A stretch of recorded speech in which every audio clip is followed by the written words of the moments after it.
Let's not forget that in C++, everything must have a unique name or keyword or whatever to identify what are we trying to do. As I explained, you cannot make a integer variable whose name is int, because int is a special keyword which is reserved for creating integer variables. Along those rules is also you cannot create two variables which have the same name. As a matter of fact, the compiler won't look at this like creating two different variables having the same name.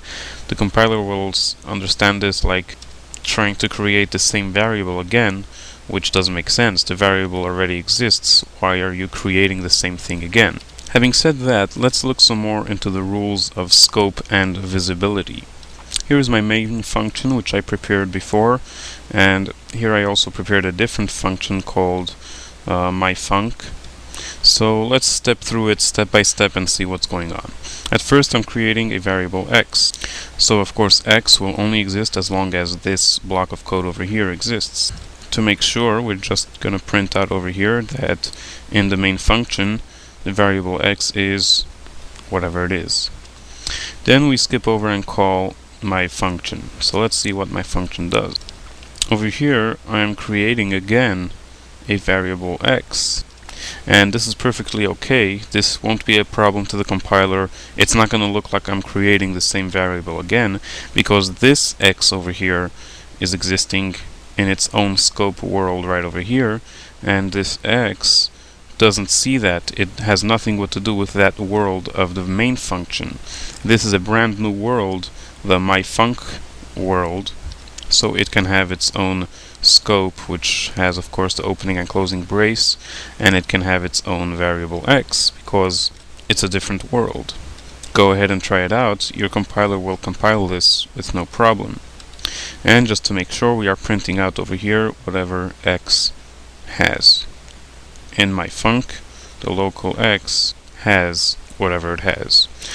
By local, I mean that this variable exists in my local world, which is this one over here.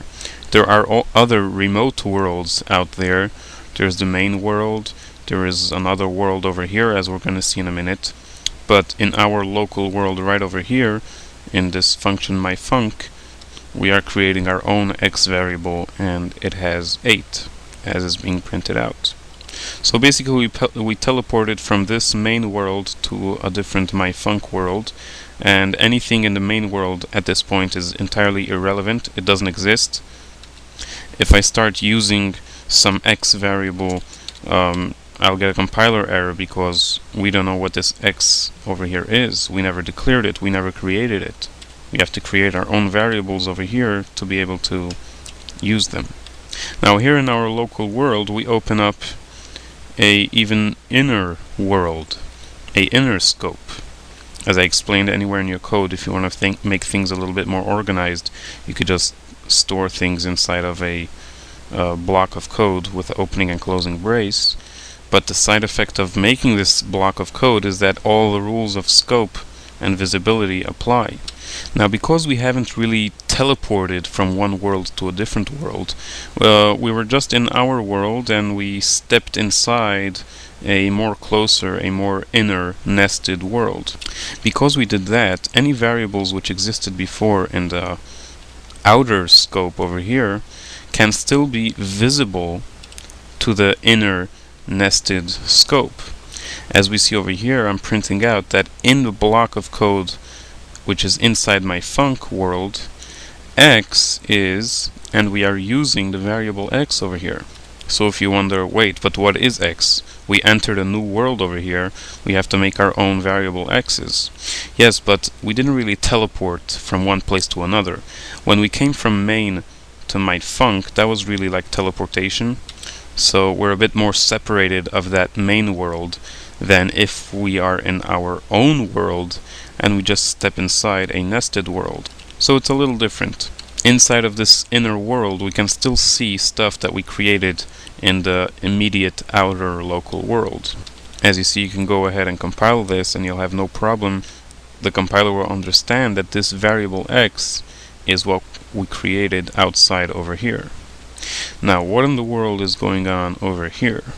This should apparently be a clear-cut C++ crime of creating two variables with the same name, and it should be a compiler error, because why are we making the same variable again? If we could see the variable x, which means it's still visible, it still exists, how can you create a different variable called x? Well, that's the effects of stepping into a inner scope. You can take advantage of outer variables as much as you'd like, and yet you can still create your own local variables, even if they have the same name as outer variables, because in a way you still did go to a different world. So this compiles over here with no problems whatsoever. So what happens right now? We have an outer x which has 8, and we have a local inner x which has 9. So if I try to use x, what does it have in it? 8 or 9? Well, the rules are that once you step into a more local scope and you create a local variable which has the same name as another visible outer variable, you completely block out from that point on the visibility of the outer variable. So even though at this point the outer x was still visible and we actually used it in our inner world, but from this point on that variable x will be completely blocked out from our visibility, and the only thing that we'll be dealing with right now in our inner scope is the brand new variable x, which we gave it 9. And to prove this, we print out that our very local variable x, I call it very local because we have this locality over here, and then we have an even inner locality right over here. We have a world nested inside of a world. So in the very local world, in the very inner world, x is, and as we'll see, it'll print out the number 9, even though just a minute before x printed out the number 8. Okay, now we reach the closing brace, so we are stepping out of this small world over here, and we're getting back to the real world of this outer scope over here. At that point, this variable x over here disappears. As I explained in the last video, that any local variables will be destroyed as soon as their scope, their little world, finishes. So this inner x is being destroyed. However, of course, the outer x will still exist. And not only that, but anything you did to this inner variable x inside over here, like we gave it the number 9, this has nothing to do and will never affect the outer variable x over here.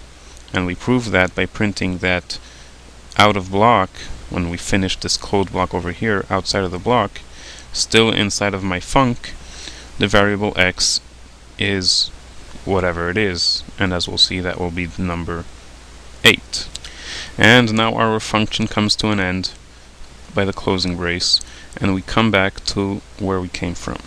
And along with that, anything that ever existed, that ever was created inside of this world over here, of course, inside of this world over here, and even inside of the whole world of my function, everything gets destroyed. So this x was already destroyed before, but now even this x over here will be destroyed along with the whole world of my func. And we come back to where we came from. And if you haven't forgotten, we got our own little integer x over here, which has neither 8 nor 9, this has 5. And just to prove that it wasn't changed by anything that happened in that other teleportation world, I print that back in main, x is equals to whatever it is, and of course that will be 5. Let's see it happening. Here we go. In the main function, x is 5. In my function, the local x is 8. Inside the block of my function, x is 8. And then the very local x, which blocked the visibility of the previous x, is 9. Then we went out of the block. In my function, it's 8.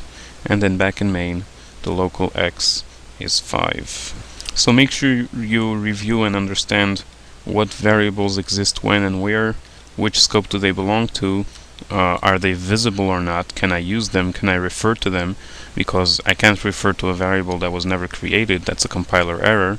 How long will they exist, when will they go out of scope, when will they be destroyed, etc, etc, etc. very important to understand this in C++.